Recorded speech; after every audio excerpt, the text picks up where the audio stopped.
محمد عربی صلی اللہ علیہ وسلم اللہ نے پیدا ہی فرمایا تھا، بس اللہ کو انتظار تھا کہ آپ کی عمر شریف پختہ ہو جائے، کہ دین کا کام کرنا کوئی ناپختہ انسان کا کام نہیں ہے۔ اس کے لیے بڑا دل چاہیے، بڑا گردہ چاہیے، بڑی انابت چاہیے، بڑا اللہ کا تعلق چاہیے۔ وہ اللہ انسانوں کے بیچ میں انسانوں کا مفید انسان بناتے بناتے پھر وقت آتا ہے، ہر نبی کے ساتھ ایسا ہوا، راتوں رات یوں ہی نبوت نہیں دی اللہ نے، کسی کو نہیں دی۔ ہر نبی کی یہی تاریخ ہے کہ ان کو اللہ تعالیٰ نے ان انسانوں کے بیچ میں بہت دنوں تک پہلے رکھا جن کے بیچ میں ان کو یہ پیغام دینا ہے، یہ دنیا ختم ہونے والی ہے، ہمیں کہیں اور جانا ہے۔ جناب محمد عربی صلی اللہ علیہ وسلم کو اللہ نے 40 سال کا کر دیا، لیکن آپ کی 10 سال کی عمر میں، 8 سال کی عمر میں، 6-7 سال کی عمر میں، 3-4 سال کی عمر میں ہی آپ کے اندر سے وہ نجابت و شرافت، بلکہ 3-4 سال تو عزیز و پوچھا۔ اماں جان اماں آمنہ رضی اللہ فرماتی ہے جس وقت وہ ان کی ولادت باسعادت ہوئی اس وقت، بلکہ اس سے پہلے سے ہم کو اشارات ہوئے کہ کوئی معمولی ہستی نہیں، کوئی بڑی ہستی دنیا کو مل رہی ہے۔ بچپنے میں جس سیرت کی کتابوں میں جو تفصیلات ہیں، ابھی ولادت ہی ہوئی تھی۔ بخاری میں ایک طویل حدیث ہے، اس کو ہمارے اہل علم نے عنوان بھی دیا ہے، وہ اس کا نام رکھتے ہیں، یہ حدیث لمبی ہے، اس کا نام ہے فی بنی سعد، عنوان دیا گیا اس کو۔ آئیے اس بستی میں چلیں جہاں رسول اللہ صلی اللہ علیہ وسلم نے اپنی دودھ شریک ماں حضرت حلیمۃ السعدیہ کے گھر میں آپ کی چھاتی سے لگ کر دودھ پیا ہے۔ ہم گئے اس بستی میں کئی مرتبہ، الحمدللہ آج بھی وہاں حسن ہے، آج بھی وہاں کشش ہے۔ وہاں میرے نبی علیہ السلام کا بچپن گزرا ہے، کئی سال گزارے آپ نے وہاں، بالکل چھوٹے بچے تھے۔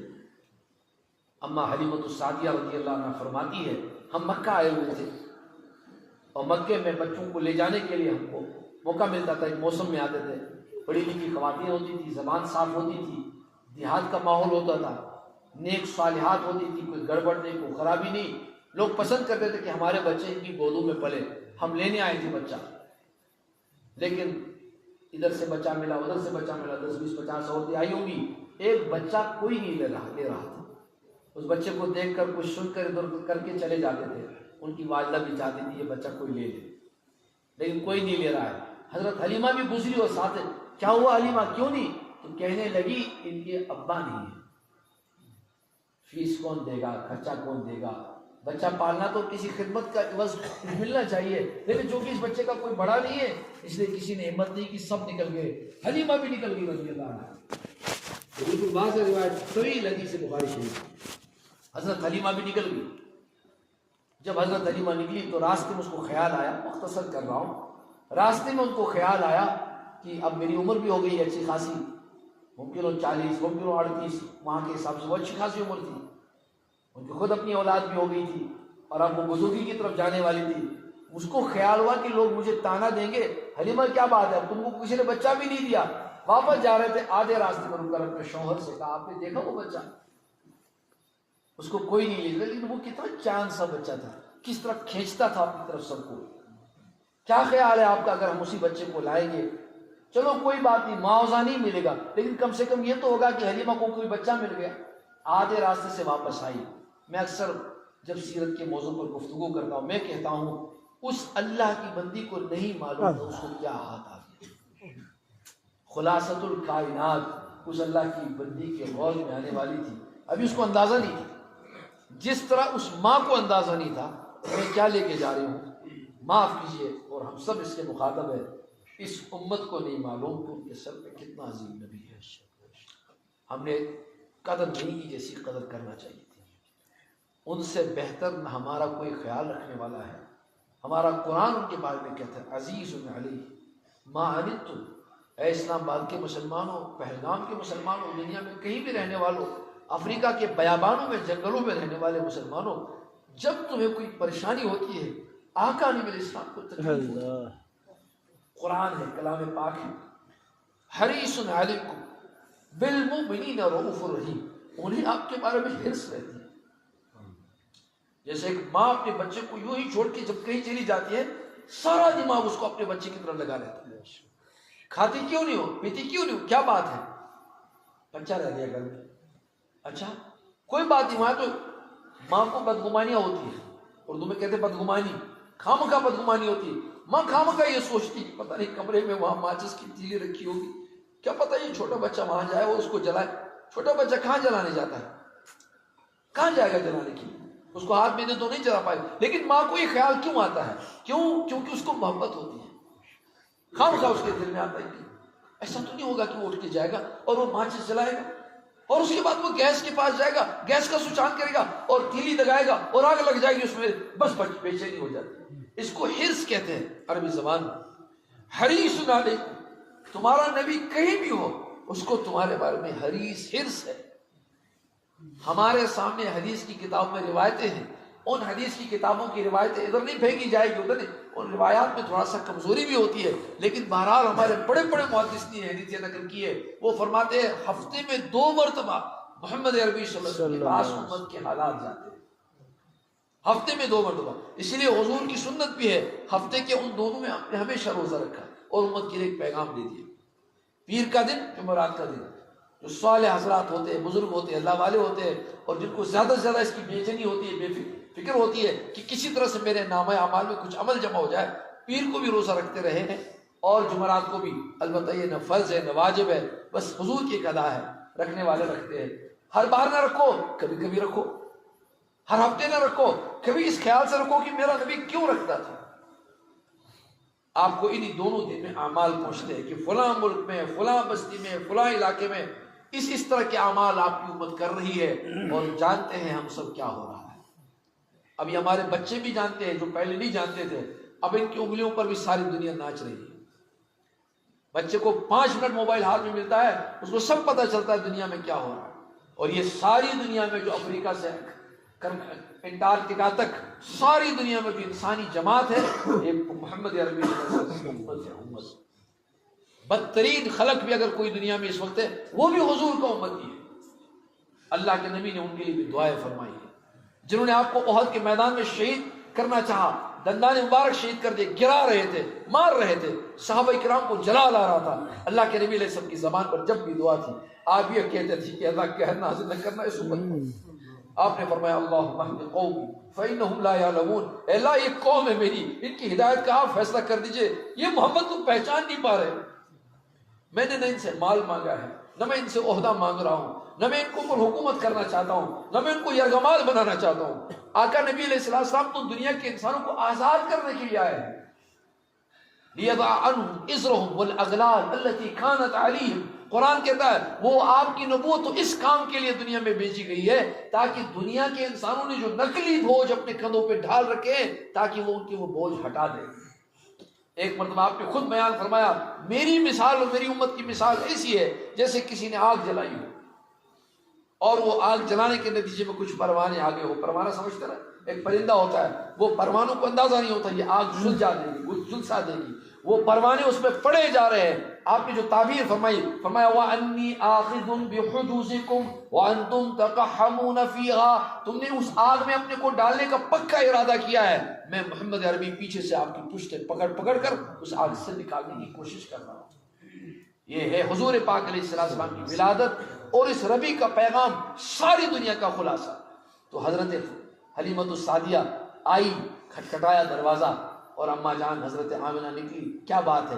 کہنے لگی کوئی بات نہیں، اب خرچے کی فکر نہ کریے، یہ بچہ مجھے دے دیجیے، آپ پال لو گی، اس کو رکھو گی اپنے پاس، میں چاہتی ہوں کہ میرا بچہ بھی کہیں جائے، سیکھے، کچھ پڑھے کچھ۔ وہ پڑھنا کیا تھا، زبان دکھاتے تھے، وہ زبان سکھاتے تھے، اور مکہ چونکہ مختلف لوگ آ جاتے تھے، آتے تھے جاتے تھے، اس زمانے میں جو تمدن تھا تھوڑا شہر کی طرح تھا، وہ لوگ آتے جاتے تھے، تو لوگ پسند کرتے تھے ہمارا بچہ کھلی فضا میں رہے۔ تو رسول اللہ صلی اللہ علیہ وسلم کو وہ گود میں لے گئی۔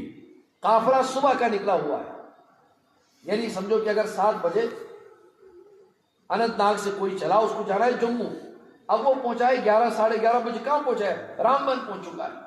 تو حضرت حلیمۃ السعدیہ کے ساتھ جو خواتین تھی، عورتیں تھیں، وہ قافلہ جب واپس گیا بچوں کو لے کر، تو وہ تو صبح کا نکلا ہوا تھا، وہ پتہ نہیں کہاں پہنچ گیا۔ حضرت حلیمہ بہت دیر سے نکلی، جیسے ہی رسول اللہ صلی اللہ علیہ وسلم کو بچے تھے اس وقت، شیر خار بچہ، چھوٹا بچہ، چند مہینوں کا، تو اللہ کی وہ بندی کہتی جیسے میں نے اس کو اپنی گود سے بٹھایا اور گود سے لگایا، میں بوڑھی ہو رہی تھی، بزرگی آ گئی تھی میرے اندر، میری چھاتی میں دودھ نہیں تھا، بس جیسے وہ آپ بیٹھے ہیں تو وہ اماں جان کہتے بخاری کی حدیث، کوئی کمزور حدیث نہیں ہے. وہ فرماتی میری چھاتی جب بھر گئی. میں نے کہا کیا بات ہو گئی؟ تو میں نے جب دیکھا محمد عربی علیہ السلام کی طرف جو چھاتی جا رہی تھی وہ لبالب ہو گیا، بھر گیا. میرا شوہر دیکھ رہی ہے کیا بات ہے. جو اونٹنی مر رہی تھی، مڑیت تھی، چلنے کی طاقت اس میں نہیں تھی، اس سخت ترین دھوپ میں اچانک اس کے قدم میں طاقت آ گئی. ایک قدم ادھر، ایک قدم ادھر، ایک قدم ادھر، ایک قدم ادھر، تیز خام ہو گئی ہماری اونٹنی. میرا شوہر مجھے دیکھ رہا ہے، مسکر. ہمارے سامنے ایک گدی تھی جس کے اوپر ہم سوار ہو کر آئے، اس میں بھی جان آ گئی. اور بعض روایات میں ہم نے یہ بھی پڑھا، سخت ترین عرب کی چلچلاتی دھوپ تھی، ریگستان سے ایک قافلہ جا رہا تھا، بادل کی ٹکڑی آ کر نبی علیہ السلام کی اونٹنی کو سایہ کر دی. بس یہ تھا، یہ حضور علیہ السلام کی آمد کے ساتھ ہی ہو گیا. یہ وہ معجزات ہیں جو آپ کے بچپنے سے وابستہ ہے، لیکن یہ سارے معجزات اصل معجزہ نہیں. اصل معجزہ جو میں نے آیت پڑھی ہے، میرے عزیزوں، اس علاقے کے بستی کے لوگوں، اپنے گھروں کو قرآن سے آباد رکھو. اللہ نے شکایت کی اس امت سے، افلا یتدبرون القرآن، کیا بات ہے میرے کلام پر تم غور نہیں کرتے ہو؟ تمہارے دل اتنے سخت ہو گئے ہیں، تمہارا علم اتنا بڑھ گیا ہے کہ میرے علم کی کوئی نعوذ باللہ حکت باقی نہیں رہی. کیا ہو گیا اس امت کو؟ قرآن ہے. افلا یتدبرون القرآن، انہوں نے قرآن پر غور و فکر کرنا چھوڑ دیا. وَلَوْ كَانَ مِنْ عِنْدِ غَيْرِ اللَّهِ، اگر یہ کسی اور کا کلام ہوتا تو تم دیکھتے ساری دنیا تم کو تانے دیتی، یہ کیا قرآن ہے، ہم نہیں مانتے اس کو. ان کو بلاؤ، وقت کی طاقتوں کو، سائنس کو لاؤ، ٹیکنالوجی کو لاؤ، دنیا کے انٹیلیکٹ کو جمع کرو، ساری دنیا کو جمع کرو، ان کو کہو، اور وہ تو ہم سے زیادہ پڑھتے. ایک ایک ذرے پر ریسرچ ہو رہی ساری دنیا میں. وہ اناد کی وجہ سے، کفر کی وجہ سے، حسد کی وجہ سے کہہ نہیں پا رہے کہ ہم یہ قرآن سے لے رہے. سچی بات ہے کہ قرآن ان کا اصل میں پشت پناہ ہے. اس امت سے اللہ نے کہا تھا تم غور کرنا اس پر. ایک جگہ فرمایا افلا یتدبرون القرآن، کیا بات ہے قرآن پر غور نہیں کرتے. ام علی قلوبہم اقفالها، کیا ان کے دلوں پر مہر لگ چکی ہے، قفل لگ چکے ہیں. یہ قرآن نے کہا. عزیزو، یہ قرآن کریم کی خدمت کا جو ادارہ ہے، مدرسہ، ٹھیک ہے، جیسے مدرسے والوں کو ہونا چاہیے، جیسے ایک عالم کو ہونا چاہیے، جیسے ایک شیخ کو ہونا چاہیے، جیسے ایک خادم دین کو ہونا چاہیے، یہ بات بھی صحیح کہ ویسے نہیں رہے. زوال نے اس پر بھی اثر ڈالا ہے. خدمت کرنے والے خدمت کا بدلہ چاہتے ہیں، اگرچہ انسان ہے، اس کی گنجائش تھی، لیکن بہرحال کہیں نہ کہیں ہم کو کوئی نہ کوئی مرض لاحق ہے اس کا. لیکن یہ بات اپنی جگہ ہے کہ یہ کام وہی ہے جو ہر زمانے میں امت کے افراد نے کی اور یہاں تک پہنچایا. یہ راتوں رات نہیں پہنچا، اس کے پیچھے کروڑوں انسانوں کی محنتیں ہیں. یہ تو 16ویں صدی میں، ابھی 15ویں صدی اور 16ویں صدی کے بیچ میں یہ آف سیٹ پرنٹس آئے، یا ویسے بھی لکھنے لگے لوگ، قلم کاغذ نے اتنی ترقی کر لی.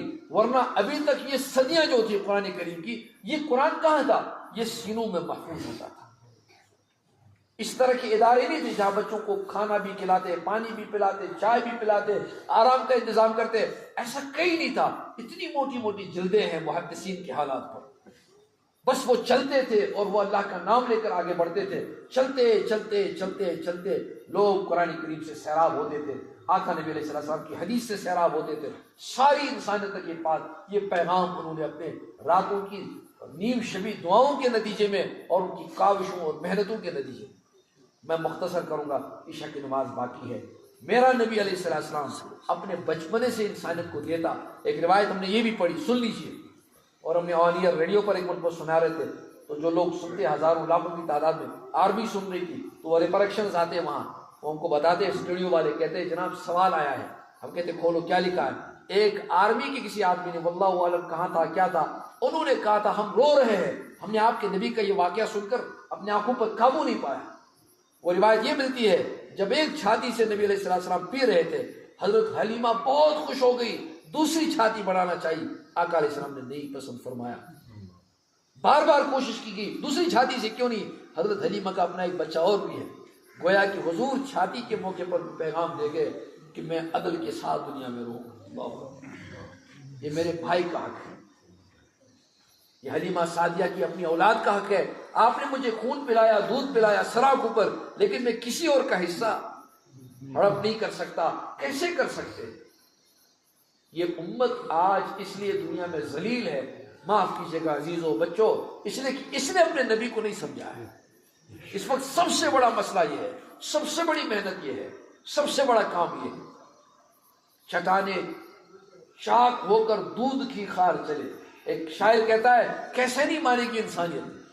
ٹھیک ہے، ایک چھوٹا سا طبقہ ہوتا ہے جس کے بارے میں اللہ کا فیصلہ ہوتا ہے، قرآن کا فریق ہدا و فریق حق علیہم الضلالہ، ایک جماعت رہے گی جس کو گمراہی رہنا ہے، لیکن ایک بڑی تعداد انسانیت کی ابھی بھی ایسی ہے۔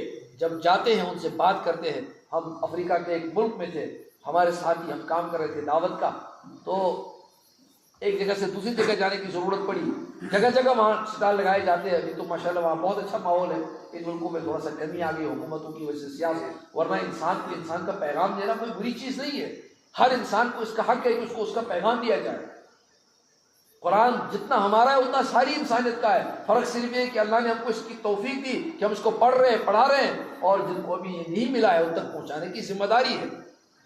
تو ایک جگہ ہماری گاڑی رکی، ایک کالا نگرو آیا سامنے، اس کو راستہ پوچھ رہے تھے، اس نے لمبا راستہ بتایا، یہ کرنا یہ کرنا یہ کرنا یہ کرنا، راستہ بتا کے جب وہ فارغ ہوگا، ہمارا ڈرائیور وہاں افریقی تھا، دوست ہمارے ان کے ڈرائیور تھے، انہوں نے گاڑی روک کر، ہم نے کہا کیا ہوا ابراہیم بھائی کیا کرنا ہے؟ اس نے کہا اب میری ٹرن ہے، اس نے ہمیں راستہ بتایا، گاڑی آگے نہیں بڑھ گی۔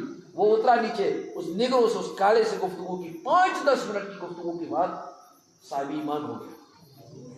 اور یہ اکثر دیکھا جاتا ہے، یورپ میں تو کثرت سے ہے۔ ابھی ہم بھائی ہمارے بات کر رہے تھے راستے میں، ہمارے مہمان، ساری دنیا میں ابھی جو چینجز آئی پچھلے 6 مہینے میں، ظاہری طور پر زخم تو بہت گہرا ہے۔ ان نہتوں کی لاشیں، ان بچوں کے چیرڑے جسم ہم کو پکار پکار کر کہتے کہ ہمارے لیے تم نے کیا کیا۔ یہ سب اپنی جگہ، بے بس امت کچھ نہ کر سکی، لیکن ایک پیغام بھی ہے۔ علامہ اقبال جیسے شناور یہ بات کہتا ہے، سن لیجئے شعر، کوئی حرج نہیں سننے میں۔ انہوں نے ایک قوم کو سامنے رکھ کر کہا تھا، اگر افغانیوں پر کوہ غم ٹوٹا تو کیا غم ہے۔ ہمیشہ یہ رہا ہے، ہمیشہ یہ ہوا ہے، ہر نئی صبح کے بعد رات انتہائی کالی ہو جاتی ہے، پہلے سنگین صورتحال ہو جاتی ہے، لیکن اس سنگین صورتحال کے بعد اچانک کونپلیں کھلتی ہے، پھر سے موسم بہار، پھر سے صبح ہوتی ہے، پھر سے دل لہلانا شروع ہو جاتا ہے، پھر لوگ دن کی روشنی میں دیکھتے ہیں، اچھا یہ بات ہے، جہاں پر پیڑ کھڑا تھا، یہ پتھر تھا، یہ صحیح تھا، یہ غلط تھا، یہ مکان تھا، یہ مسجد تھی، اندھیرے میں کچھ نظر نہیں آ رہا ہے، صبح ہونے دیجیے۔ تو اس فقیر نے جب کہا تھا، اگر افغانیوں پر کوہ غم ٹوٹا تو کیا غم ہے، کہ قتل 100,000 انجم سے ہوتی ہے سحر پیدا۔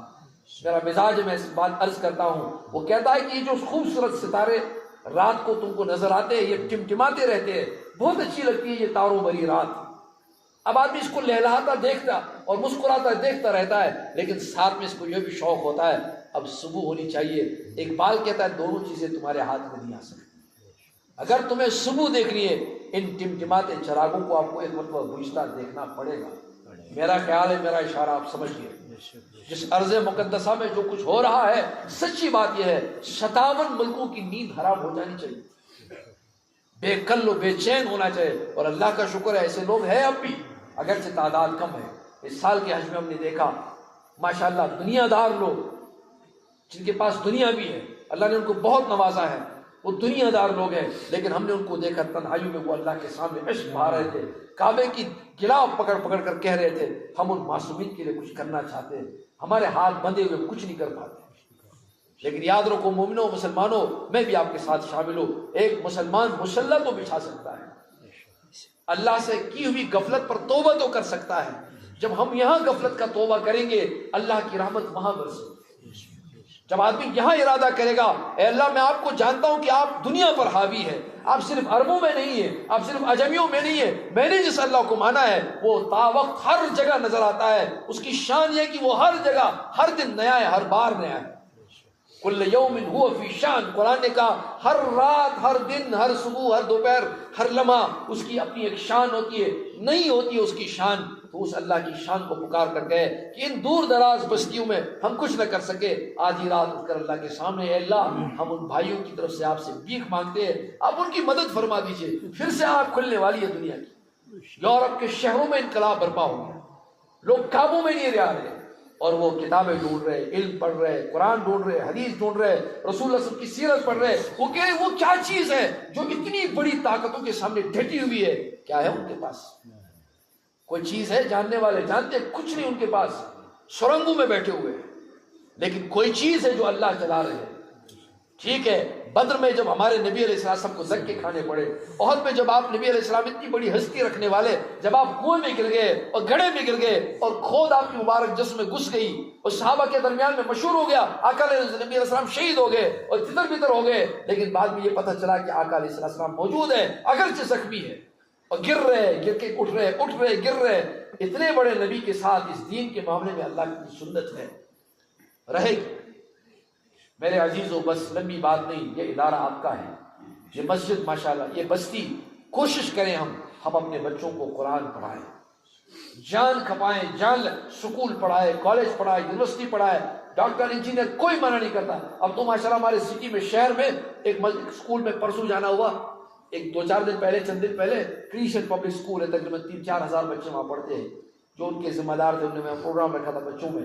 تو میں جب گیا تو انہوں نے مجھے مسجد دکھائی، 3 منزلہ مسجد. میں نے کہا ماشاءاللہ کیمپس میں مسجد. تو انہوں نے بولا صبح فجر کی نماز کے آس پاس یا فجر کے فوراً بعد 12 حافظ قرآن آتے ہیں، 12 کلاسیں لگتی ہیں اسکول میں. 10 بجے تک ان کی 9:30 بجے پریئر ویئر ہوتی ہوگی. ہم ان کو ریلیکسیشن دیتے ہیں. ان ماں باپ کو ہم کہتے ہیں کہ آپ اپنے بچوں کو لے کے آئیں اور بیگ میں ان کو لائے وردی یا پہنا کر لائے، ہمیں حرج نہیں ہے. 10 بجے تک ہم ان کو ٹائم دیتے ہیں. 5 6 7 8 9 10 6 گھنٹہ چلتی ہے کلاس. سکولوں میں قرآن حفظ ہو رہا ہے. ناممکن، مشکل نہیں ہے. پرسوں کی ایک مجلس میں نے سنایا، بٹکل کرناٹک ایک علاقہ ہے ہندوستان کے جنوب میں، بڑا آباد علاقہ ہے، مسلمان وہاں ماشاءاللہ خوشحال ہے، دنیا دار بھی دیندار بھی. وہاں ایک عالم دین ہے، وہ تشریف لاتے رہتے ہمارے. ان کا نام ہے مولانا محمد الیاس بٹکلی صاحب. اگر کوئی نوجوان الیاس بٹکلی لکھے گا تو ان کے بیانات نکلیں گے یوٹیوب پر. وہ بہت بڑے عالم ہیں، کئی کتابیں انہوں نے لکھی ماشاءاللہ.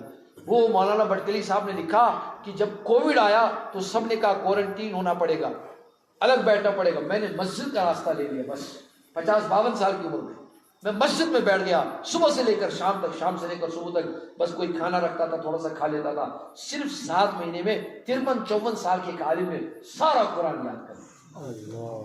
انہوں نے ایک نیا تحفہ دے دیا. کہا کہ میں نے، اللہ نے مجھے توفیق دی، میں مسجد میں بیٹھ گیا اور مسجد میں بیٹھ کر مجھے خیال آیا میں قرآن یاد کروں گا. ساری زندگی علم دین کا کام کرتے رہے، کتابیں لکھنا، ٹیپو سلطان شہید مشہور کتاب ہے، انہیں کے قلم کیے، اور بہت سا نصاب انہوں نے لکھا. اچھا کام کرتے ہیں. کئی مرتبہ ہماری حاضری ہوئی، وہ بھی آتے رہتے، تشریف لاتے رہتے. کہنا مجھے یہ بچوں، عزیزوں، بڑھو، سب لوگ پڑھو. یہ امت تعلیم یافتہ امت ہے. اس امت کے لیے گالی ہے یہ کہنا کہ یہ نہیں جانتی ہے. یہ گالی ہے اس امت کے لیے، استغفر اللہ. اس سے بڑی کوئی بری بات اس امت کے لیے نہیں کہ یہ امت قرآن کا پہلا جملہ ہے، اقرا باسم ربک الذی خلق. تم بتاؤ لوگوں کو، تم اس کے نام سے ہی پڑھ سکتے ہو جس نے تم کو پڑھایا، جس نے تم کو پیدا کیا. ان نسوں کو کون کنٹرول کر رہا ہے؟ وہ جو بھائی ہمارے بیچارے دماغ سے فیل ہو جاتے، ہسپتالوں میں ہوتے ہیں، ان کے ساتھ کیا معاملہ ہے؟ یہ ان انسانوں کے لیے پیغام ہوتا ہے جو صحت مند ہے. ان کو معلوم ہونا چاہیے یہ PhD اسکالر ہے، لیکن اچانک دماغ کی نسیں ادھر ادھر ہو گئی اور ذہن موہوب ہو گیا، معوف ہو گیا. تو ہمارے پاس جو امکان ہے، جو موقع ہے، اس کا ہم استعمال کریں. خاص طور پر ہمارے نوجوان بچے، نئی نسل کے بچے 2 گھنٹے، 2.5 گھنٹے، 3 گھنٹے، 1.5 گھنٹہ، 1 گھنٹہ، 2 اللہ کی کتاب سے عشق کرو، سیکھو. 25 سال کی عمر میں، 30 سال کی عمر میں، 40 45 50 سال کی عمر میں. میں ان کو اپنے مہمان صاحب کو سنا رہا تھا، بھی دکھاؤں گا ان کو. آج کل کلاس ہمارے یہاں نائٹ کلاسز ہوتی ہیں، نائٹ کلاسز ہماری ایوننگ کلاسز بھی ہوگی. تو چھوٹے بچے پڑھتے ہی پڑھتے ہیں. اور جو اسکول، کالج، یونیورسٹیز میں جو مشہور طبقہ ہے، یہاں تک کہ پولیس آفیسرز ہے، اس میں ایسوز ہے، ڈاکٹرز ہے، انجینئرز ہے. یہ ایک انوویٹو چھوٹا موٹا کام ہم نے شروع کیا. وہ 6:30 بجے آتے ہیں، 9 بجے نکلتے ہیں عشاء کی نماز پڑھ کر.